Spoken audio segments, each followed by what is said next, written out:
नमस्कार. विश्वभरातील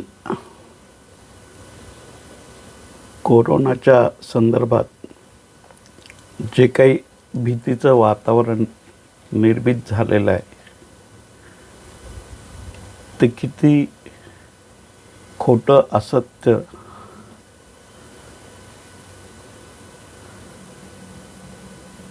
आणि नियोजित पद्धतीने एक आंतरराष्ट्रीय स्तरावर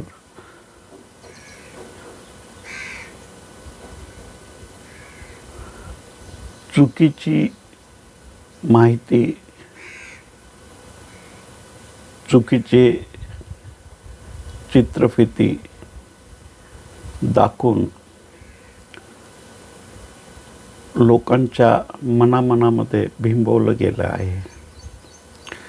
25 तारखेला एक कॉन्फरन्स झाली ज्याच्यामध्ये अनेक डॉक्टर होते. त्यात डॉक्टर तुमाने, डॉक्टर तरुण कोठारी, डॉक्टर चौधरी असे अनेक डॉक्टर होते. त्याशिवाय या अभियानामध्ये सुरुवातीपासून जे समाविष्ट आहेत त्या सगळ्या डॉक्टरांसोबत आचार्य मनीष या व्यतिरिक्त सुद्धा अनेक लोकांनी कोरोनाशी रिलेटेड जे तथ्य, जी माहिती लोकांच्या समोर मांडण्याचा प्रयत्न केला त्याला अनेक स्तरावरनं विरोध झाला, तरी पण त्यांचं काम सुरूच होतं. 25 तारखेला जे कॉन्फरन्स झाली त्याच्यामध्ये एक अभियान चालवलं गेलं तर नाईसच्या अंतर्गत.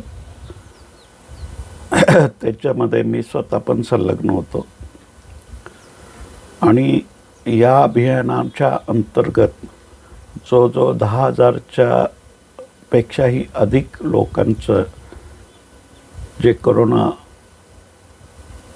पॉझिटिव्ह दाखवले गेले होते,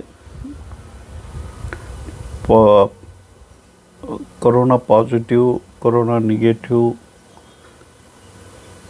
असं ज्यांनी रिपोर्ट काढलेले नव्हते असे सुद्धा पेशंट होते, ज्यांच्याकडे त्यांनी रिपोर्ट जरी काढले नसेल तरी सिम्पटम्स सगळे त्यांचे कोरोनाशी रिलेटेड होते. अशा 10,000पेक्षाही अधिक लोकांना विदाऊट एनी मेडिसिन, विदाऊट औषध गोळ्या,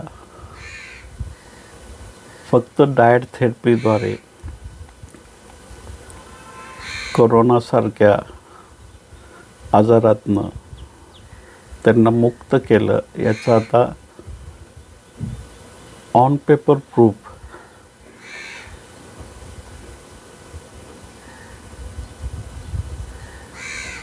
त्या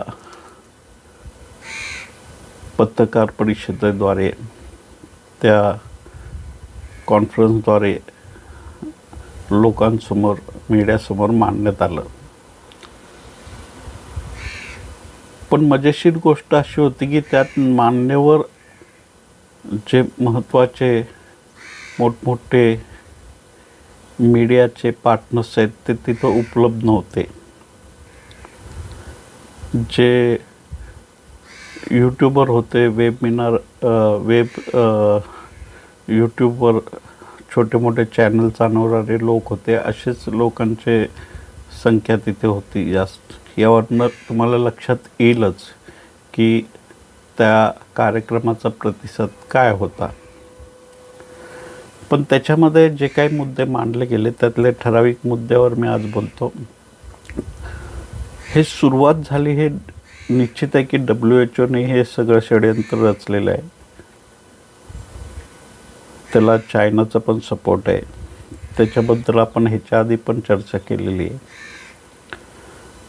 5 जानेवारीला त्यांच्या अधिकृत वेबसाईटवर त्यांनी एक माहिती दिली होती की चायनामध्ये एक व्हायरस नवीन दाखल झालेला आहे आणि त्याच्यानंतर ती माहिती घेऊन काही वर्तमानपत्रांनी ती छापली होती आणि त्यात मोठमोठे न्यूज चॅनल्स पण होते, BBC लंडन वगैरे. आणि हळूहळू ही माहिती जगभरात पसरली की असं चायनामध्ये एक व्हायरस आला आहे. आणि ही माहिती चायनाकडनं जाणून बुजून लीक करण्यात आली होती. हे वातावरण निर्मिती करण्यात आली होती की असा एक भयंकर व्हायरस आहे ज्याच्यामुळे लोक संक्रमित होतात आहे, मरतात आहे, असं एक चित्र निर्माण केलं गेलं होतं. WHO त्याला महामारी आहे अशी घोषणा केली. पण महामारी आहे अशी घोषणा करताना त्याचे काही निकष असतात, ते निकष लावण्यातच आले नव्हते. म्हणजे महामारी आहे ही घोषणा करण्याची घाई करण्यात आली त्यांच्याकडनं. आणि कुठलीही महामारी आहे असं घोषणा करताना आधी त्या महामारीचे संपूर्ण स्वरूप, त्याचं परिणाम, त्याचं रुग्णांवर होणारे वेगवेगळे परिणाम, त्याचा मृत्यूदर वगैरे सगळं तपासून त्याच्यावर निश्चित अभ्यासपूर्ण रिसर्च अल्पसा करून नंतर ते महामारी घोषित केली असती तर गोष्ट वेगळी होती. पण ती महामारी आहे हे घोषित करण्यासाठी WHOने असे काही महत्त्वपूर्ण संदर्भ दिलेलेच नाही आहेत. पण ती खूप लवकर सगळ्या जगभर हे पसरलं की ही महामारी आहे. आणि ह्याच्यामध्ये WHOने काही गाईडलाईन्स जारी केल्या, त्यांनी काही सूचना पण दिल्या. त्यात मास्क वापरणं, सॅनिटायझरने हात धुणं, सोशल डिस्टन्सिंग, लॉकडाऊन वगैरे हे सगळे सूचना त्यांनी दिल्या होत्या.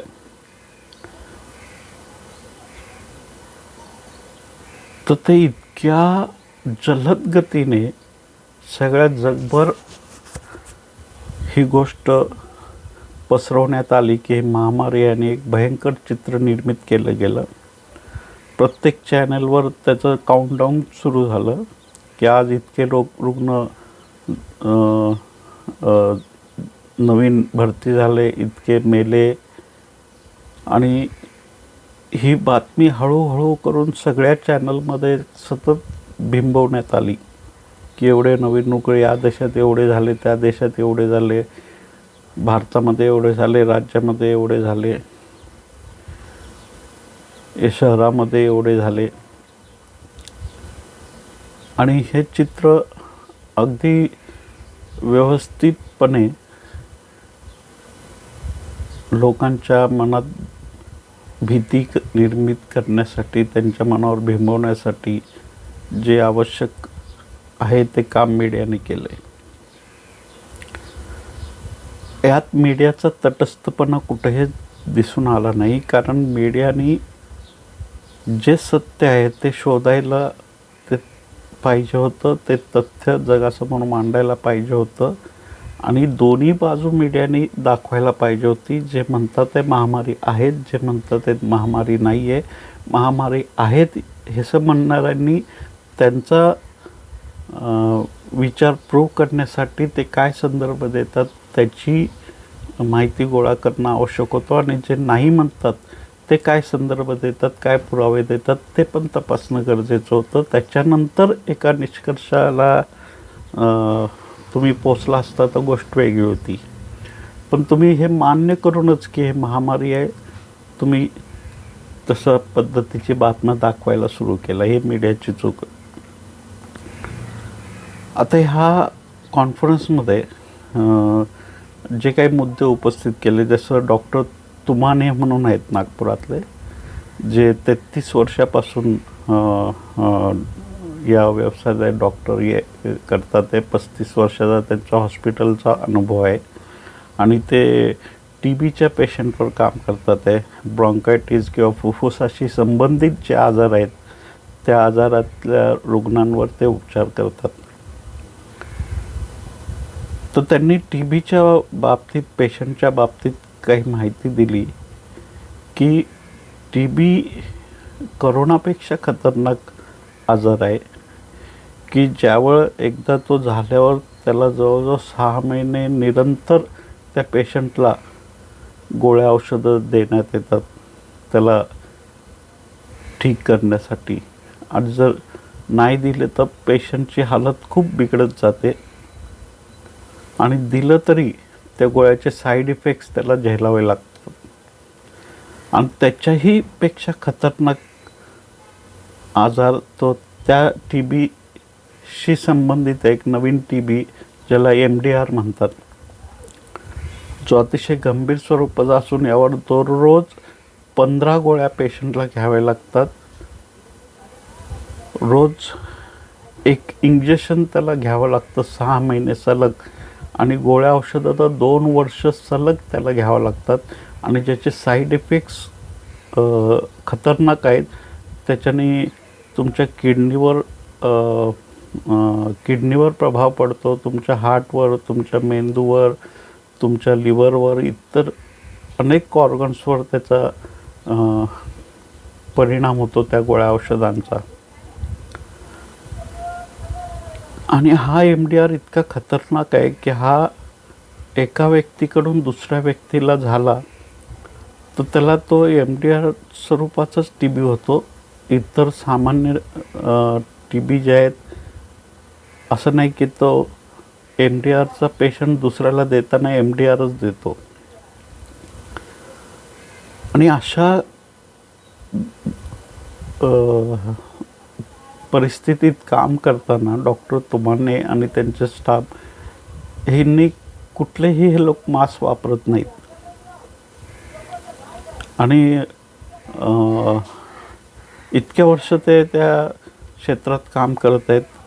गव्हर्नमेंटनी कधीही असं काही डिक्लेरेशन केलं नाही की यांनी का मास्क कंपल्सरी वापरायलाच पाहिजे किंवा हे खतरनाक आहे, संक्रमित आहे, याच्याने अजून लोक संक्रमित होऊ शकतील. स्वतः त्यांना, डॉक्टरांना ह्याचं संक्रमण झालं नाही किंवा त्यांचा इतर स्टाफला झालं नाही. आणि ज्यावेळेला MDR TB आला होता त्यावेळेला पहिल्यांदा N95 नावाचं जे मास्क होतं ते या TBसाठी म्हणून काढण्यात आलं होतं. म्हणजे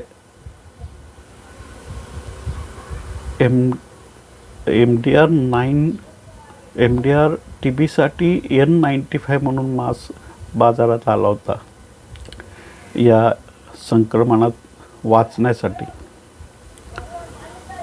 आजची स्थिती तुम्ही पाहिलं तर मास्क न वापरणे हे जवळजवळ क्राईम झाले. बऱ्याच शहरामध्ये त्याचं तर दंडाची रक्कम पण ठरलेली आहे. मग आता ज्या वेळेला WHOनी महामारी घोषित केली होती त्यावेळेला त्यांनी एक संकेत दिला होता की 66 लाख लोक कोरोनाने मरतील भारतामध्ये जर लॉकडाऊन नाही केलं तर, आणि जर केलं तर 23 लाखपर्यंत मृत्यूची संख्या असू शकेल.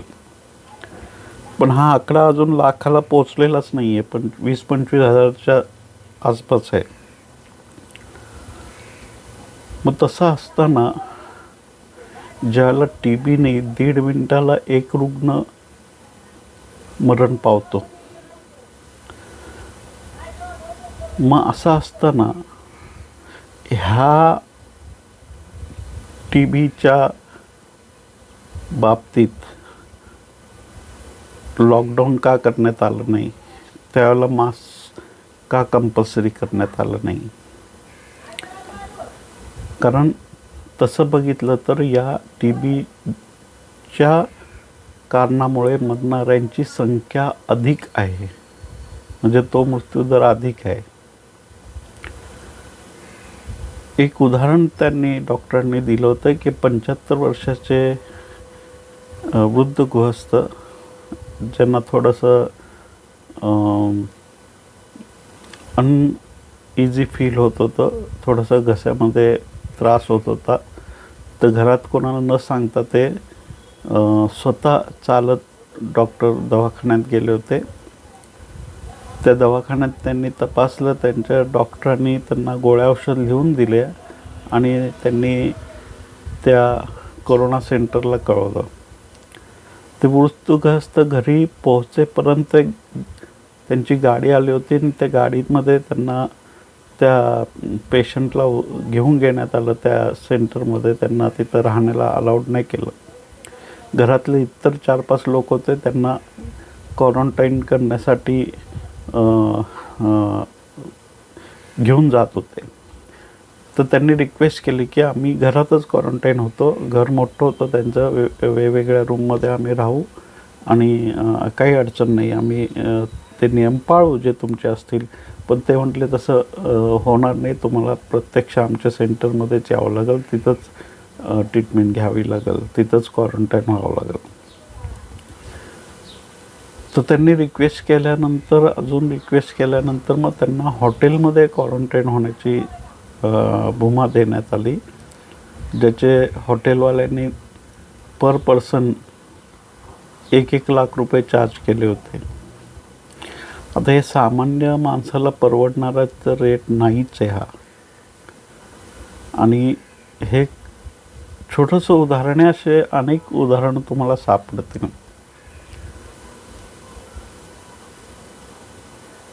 त्यांनी या सेशनमध्ये एक छोटंसं हे पण सांगितलं होतं उपाय, की जर गरीब घरातले लोक असतील त्यांना फ्रूट्स, फळ असे घेता येऊ शकणार नाहीत, ते सुद्धा त्यांच्यासाठी महाग असतील, तर त्यांनी फक्त हळदीचं गरम पाणी सकाळ, दुपार, संध्याकाळ पिलं तरी ते 7 दिवसात त्यांचे सगळे सिम्पटम्स कोरोनाचे गायब होऊ शकतील. गरम पाण्यात हळदी चिमूटभर टाकून पाणी उकळायचं आणि ते पाणी, गरम पाणी प्यायचं. असं 7 दिवस केलं तरी कोरोनाचे सिम्पटम्स गायब होतात. त्याच्यानंतर डॉक्टर तरुण कोठारींनी तर 2 सर्टिफिकेट दाखवले होते. एकाच रुग्णाचे एकाच तारखेला 2 वेगवेगळ्या लॅबमध्ये काढलेले ते सर्टिफिकेट होते. त्यात एकाचं पॉझिटिव्ह, एका लॅबचा रिपोर्ट आणि एका लॅबचा रिपोर्ट निगेटिव्ह. म्हणजेच हे संभ्रम निर्माण करणारं नाही का? आणि ही जी फिगर वाढवण्यात येते, एवढे आज भरती झाले, एवढे झाले, ह्याच्यामध्ये पण असं होतं की ज्यावेळेला एक पेशंट दिवसातनं 2-3 वेळा टेस्ट करतो वेगवेगळ्या ठिकाणी किंवा त्याच ठिकाणी, तर त्याच्या प्रत्येक टेस्टच्या वेळेला त्याची एक नवीन रुग्ण म्हणून नोंदणी होते आणि यामुळे ही संख्या वाढली जाते. बरं, डेथ रेट का वाढलेलं आहे? तर ह्याचं जे कारण आहे, त्या कारणामध्ये मास्क हे पण एक कारण आहे. कारण त्या मास्कचा जो कोर साईज आहे ती 300 नॅनोमीटर आहे आणि त्या व्हायरसची जी साईज आहे ती 100 नॅनोमीटर आहे. आता ह्याच्यामध्ये N95 जो मास आहे त्याला N95 मास याच्यासाठी म्हणतात की ज्याच्यामध्ये 95% 300 नॅनोमीटरचे कोर छिद्र असलेलं ते मास्क आहे. म्हणजे 95% त्या मास्कमध्ये 300 नॅनोमीटरचे छिद्र आहेत. पण तो व्हायरस आहे 100 नॅनोमीटरचा, म्हणजे तो 300 नॅनोमीटरच्या छिद्रातनं आरामशीर आरपार जाऊ शकतो. म्हणजेच त्या मास्कचा कुठलाही उपयोग होऊ शकत नाही. उलट ते मास्क घातल्याने आपण जो ऑक्सिजन घेतो आणि जे कार्बन डायऑक्साईड बाहेर सोडतो ते पूर्ण बाहेर जात नाही. त्या मास्क म्हणजे आतमधलं परत ती अशुद्ध हवा आपल्या आत श्वसनामार्फत जाते आणि त्यात जर व्हायरस असला तर तो अजून तिथं सुरक्षित राहतो. म्हणजेच मोकळी हवा, मोकळा श्वास तुम्ही घेत नाहीत, मोकळा ऑक्सिजन फ्रेश तुम्हाला मिळत नाही. आणि या कारणासाठी तुमची जी ह्युमन सिस्टीम आहे नैसर्गिक, ती डाऊन होते. ती डाऊन झाल्यामुळे व्हायरस अधिक प्रभावी होतो, अधिक शक्तिशाली होतो आणि तो सहजपणे रुग्णाला कच्ची करून टाकतो. म्हणजे मास्क हा पण एक हे कारण असू शकेल मृत्यूदर वाढण्याचं. दुसरं गोष्ट आहे सॅनिटायझरचं, जे जाहिरात केली जाते की सॅनिटायझर 5-5 मिनिटांनी तुम्ही हात 20 सेकंद धुवत राहा. हे सॅनिटायझरमुळे सुद्धा तुमची जी नैसर्गिक रोगप्रतिकार शक्ती आहे ती क्षीण होते, कारण त्याच्यामध्ये अल्कोहोल असतं. म्हणजेच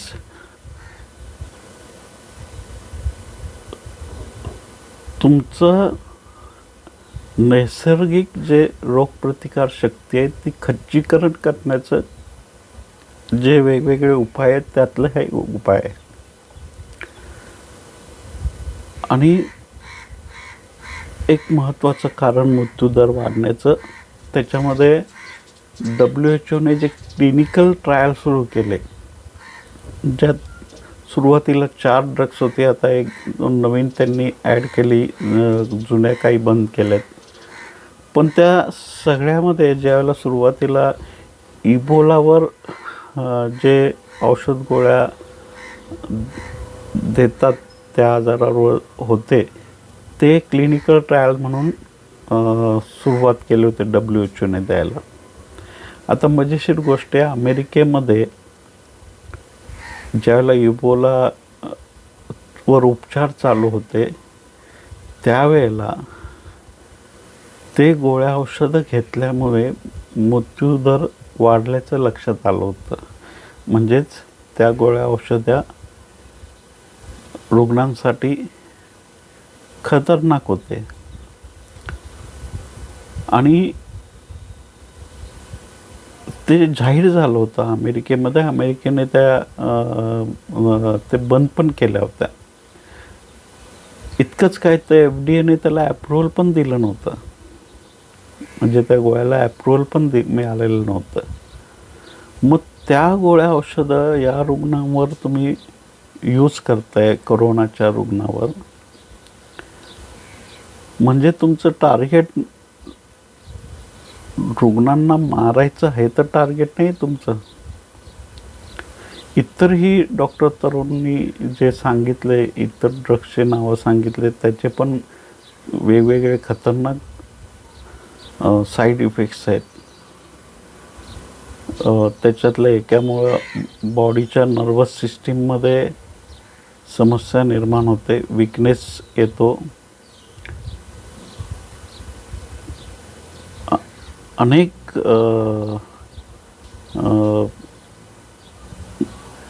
ड्रग्स असे आहेत की जे खतरनाक आहेत, त्याचे दुष्परिणाम दिसून आलेले आहेत, स्पष्ट झालेत. तरी हे ड्रग्स का दिले जातात आहे. अजून एक नवीन त्यांनी ॲड केलं, त्याच्या पण साईड इफेक्ट्स आहेत. शरीरातलं असं कोणतं ऑर्गन्स नाही ज्याच्यावर त्याचा प्रभाव पडत नाही. डिप्रेशन, सुसाईड थॉट्स हे पण त्याचे एक साईड इफेक्ट्स डॉक्टर तरुणी कोठारी यांनी सांगितलेले आहेत. अनेक असे प्रश्न आहेत आणि ते जी टेस्ट केली जाते कोरोना पॉझिटिव्ह किंवा निगेटिव्ह, तर डॉक्टरांनी सांगितलं की तुम्ही इतर प्राण्यांवर करा, एकाच व्यक्तीचे 2 दिवसात वेगवेगळ्या अंतराने टेस्ट करा, तरी पण ते वेगवेगळे येतील. मग अशा टेस्टवर तुम्ही कसं काय भरोसा ठेवणार. जे प्राण्यांचं आणि फळांचं पण टेस्ट केलं तर त्याचे पण पॉझिटिव्ह निगेटिव्ह रिपोर्ट येतात आहे. मग ते टेस्ट ग्राह्य कसे धरून तुम्ही चालतायत. डॉक्टर तरुणनी 10 प्रश्न त्याला उपस्थित केले होते. तर 10 प्रश्नातला पहिला एक प्रश्न होता त्यांचा की कोरोना व्हायरसची साईज काय आहे आणि जे मास्क तुम्ही वापरता त्या मास्कची कोर साईज काय आहे. हे आरोग्य मंत्री जे कोणी असतील, हेल्थ मिनिस्टर, त्यांच्यामार्फत हे गोष्ट जनतेसमोर स्पष्ट व्हायला पाहिजे की ही व्हायरसची साईज आहे, ही मास्क तुम्ही जे वापरतात त्याची कोर साईज आहे. त्यातला फरक जनतेलाही कळायला हवा. म्हणजे ते मास्क त्या व्हायरसला शरीरात जाण्यापासून वाचवू शकत नाही, हे सत्य आहे, तथ्य आहे. तरीसुद्धा मास्क नाही वापरलं तर दंड, असं बळबळ मास्क गळी उतरवायचं कारण काय. म्हणजे त्याच्याने सुरक्षा तर होत नाही, उलट रुग्णाला त्रास जास्त होतो. त्याच्यानंतर दुसरा प्रश्न त्यांनी विचारला तर कोरोनाचा आर नोट काय आहे. म्हणजे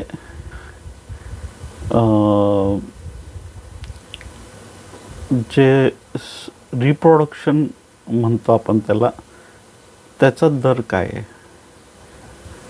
तर त्यांनी जो सांगितला तो अंदाजे कोरोनाचा 2.2 असा आर नोट आहे. मग जर TBचा आर नोट बघितला तर तो 5 ते 20 इतका आहे. मग तो इतका गंभीर असून 2.2 आर नोट किंवा रिप्रोडक्शन रेट असलेला कोरोनाला इतकं अधिक महत्त्व का दिलं जात आहे. तो महामारीमध्ये येऊच शकत नाही त्याचा जर आर नोट बघितला तर. तिसरा प्रश्न त्यांनी विचारला की जुना कोविडचा आर नोट काय आहे. कारण तो नवीन जो COVID-19 नावाने जो धुमाकूळ घालतो आहे त्याच्यापेक्षा जास्त आहे. आणि निश्चित कोरोनामुळेच मृत्यू झालेल्या जे डेथ आहे त्याचे प्रमाण किती आहे. कारण जे डेथ झाली आहे त्याच्यामध्ये इतर कोणतेही डिसीज नाही, म्हणजे हार्ट डिसीज नाही, लिव्हरचा नाही प्रॉब्लेम, किडनीचा नाही प्रॉब्लेम, इतर कोणताही आजार नाही, फक्त कोरोनामुळेच मृत्यू झालेत. असं किती मृत्यूदर काढता येईल. चौथा प्रश्न त्यांनी विचारला होता की अशा टेस्ट दाखवा ज्यात 4 प्रकारचे कोरोना सदृश्य जे आजार आहेत त्याचं स्पेसिफिक निदान करता येऊ शकतं. म्हणजे एक साधारण कोरोना व्हायरस, एक सार्स कोरोना व्हायरस, एक मर्स कोरोना व्हायरस, एक COVID-19 कोरोना व्हायरस. ज्याला तुम्ही निदान करता त्यावेळेला या 4 स्पेसिफिक कुठल्या प्रकारात हा रुग्ण मोडू शकतो, या 4 व्हायरसमध्ये नेमकं कोणत्या ह्याच्यात मोडू शकतो असं निश्चित निदान करणारं कुठलंच टेस्ट नाही आहे. ते असेल तर त्यांनी सांगावं. दुसरं जे रॅपिड टेस्ट म्हणून जी केली जाते त्यात 40 ते 80% चुकीचं दर किंवा परिणाम निघत असल्याचं स्पष्ट झालेलं आहे. मग त्याचे परीक्षण गेले, त्याचं आत्ता जे रॅपिड टेस्टच्या द्वारे जे परिणाम घेण्यात येतात, ते टेस्ट घेण्यात येतात, त्याचं तुम्ही अभ्यास केला आहे का? त्याचं नोंदी ठेवल्या आहेत का? त्याचं चुकीचं टेस्ट येण्याचं दर आत्ताचा काय आहे? आता समजा एक रुग्ण मलेरिया पॉझिटिव्ह निघाला, तोच रुग्ण निमोनिया पॉझिटिव्ह निघाला, तोच रुग्ण कोरोना पॉझिटिव्ह निघाला, तर तुम्ही त्या रुग्णाला निश्चित काय ठरवणार? कोरोना पॉझिटिव्ह ठरवणार, कोरोना का मलेरिया पॉझिटिव्ह ठरवणार, का निमोनिया पॉझिटिव्ह ठरवणार? मग हे निश्चित कसं करणार? 7वा प्रश्न त्यांनी विचारला होता की इन्फ्लुएन्झाच्या अंतर्गत प्रतिवर्ष जे मृत्यू होतात त्या मृतांची संख्या किती आहे, आणि चालू वर्षामध्ये या इन्फ्लुएन्झा अंतर्गत किती लोकांचा मृत्यू झाला, आणि मागच्या वर्षापेक्षा तो मृत्यूदर वाढला आहे का तो कमी झाला आहे, हा एक प्रश्न त्यांनी विचारला होता. आणि 8वा प्रश्न त्यांनी विचारला होता की प्रतिदिन 1000 लोक मरतात TBमुळे, मग यासाठी लॉकडाऊन का नाही ह्यापूर्वी केला गेला? म्हणजे TB रोग कोरोनापेक्षा गंभीर असतानासुद्धा कोरोनासारख्या सामान्य फ्लू सदृश्य आजाराला इतकं अधिक भयावह चित्र का निर्मित करण्यात आलं आहे? 9वा प्रश्न त्यांनी खूप महत्त्वाचा विचारला आहे की WHO ऑर्गनायझेशनला एक भ्रष्ट ऑर्गनायझेशन म्हणून जाहीर करण्यात आलं होतं 2009 साली, ज्यावेळेला स्वाईन फ्लू आला होता. आणि स्वाईन फ्लूच्या अंतर्गत WHOने घोषणा केली होती की स्वाईन फ्लू एक महामारी आहे म्हणून. आणि ज्याची चौकशी झाली, त्या चौकशीच्या अंतर्गत जी माहिती समोर आली त्याच्यामध्ये हे स्पष्ट झालं की WHO संस्था, त्यातले अधिकारी, त्यातले सायंटिस्ट, त्यातले काही कर्मचारी हे फार्मास्युटिकल कंपनीशी मिळून त्यांनी ही महामारी घोषित केली होती. म्हणजे ती संस्था भ्रष्ट असल्याचं त्यावेळेला जवळजवळ स्पष्ट झालं होतं. मग जी संस्था भ्रष्ट म्हणून घोषित झाली होती 2009 साली, तिच्यावर इतका भरोसा ठेवून तिचे प्रोटोकॉल फॉलो करण्याची काय गरज आहे, हा एक प्रश्न आहे. आणि 10वा आणि शेवटचा प्रश्न असा होता की देशाचे जे प्रधानमंत्री आहेत त्यांनी देशातल्या डॉक्टरांचा सल्ला घेणं आवश्यक होतं, पण ते बिल गेट्सचा सल्ला का घेतात आहेत कोरोनाशी निगडीत? कारण बिल गेट्स कोणी वैज्ञानिक नाहीत, ते डॉक्टर्स नाही आहेत, ते कॉम्प्युटर तज्ज्ञ आहेत. त्याच्यामध्ये त्यांनी माहिरत हासिल केली असेल, पण कोरोनाशी निगडीत आजार किंवा त्या संदर्भातला जी काही महामारी आहेत त्या संदर्भात भारतातल्या, देशातल्या किंवा देशाबाहेरच्या सगळ्या डॉक्टरांशी सल्ला घेऊन त्यांनी काहीतरी डिसिजन घ्यायला हवा होता. तर ते सल्ला त्यांनी डॉक्टरांचा घ्यायला होता, बिल गेट्सचा सल्ला ते कशासाठी घेतात आहे, असे एक 10 प्रश्न त्यांनी उपस्थित केले होते. तर एकूणच ही गोष्ट स्पष्ट झाली आहे जवळजवळ की कोरोना हा एक सामान्य फ्लू सदृश्य आजार आहे, त्याला घाबरण्याची गरज नाही आहे. मी स्वतः 30पेक्षा अधिक रुग्ण कोरोनाचे ठीक केलेले आहेत. आणि डॉक्टर चौधरींच्या NIC नाईस जे अभियान आहे त्याच्यामध्ये मी स्वतः पण संलग्न आहे. तर हे आमच्या परीने आम्ही प्रयत्न करतोच आहेत. पण तुम्ही देखील जागरूक व्हायला पाहिजे. जे तथ्य आहे ते शोधलं पाहिजे. ह्यामागचं सत्य शोधलं पाहिजे आणि खोट्या बातम्या, खोट्या अफवा याच्यापासून तुम्ही सावध राहिलं पाहिजे. आणि जे दाखवलं जात आहे, जे ऐकताय, जे बघताय, ते जसंच्या तसं न स्वीकारता त्यामागचे तथ्य जाणून त्याचा अभ्यास करून मग तुम्ही एका निष्कर्षापर्यंत पोचलं तर ते योग्य राहील. त्यामुळं मी तुम्हाला माझे काही निर्णय तुम्ही स्वीकारा असं नाही म्हणणार, पण हे निश्चित म्हणू शकतो की तुम्ही स्वतः शोधा, तुम्ही तपासा, तुम्ही अभ्यास करा, तुम्ही त्याची माहिती मिळवा, त्याचे पुरावे गोळा करा आणि त्याच्यानंतर तुम्ही एका निश्चित निदानापर्यंत, एका निष्कर्षापर्यंत पोहोचा. धन्यवाद.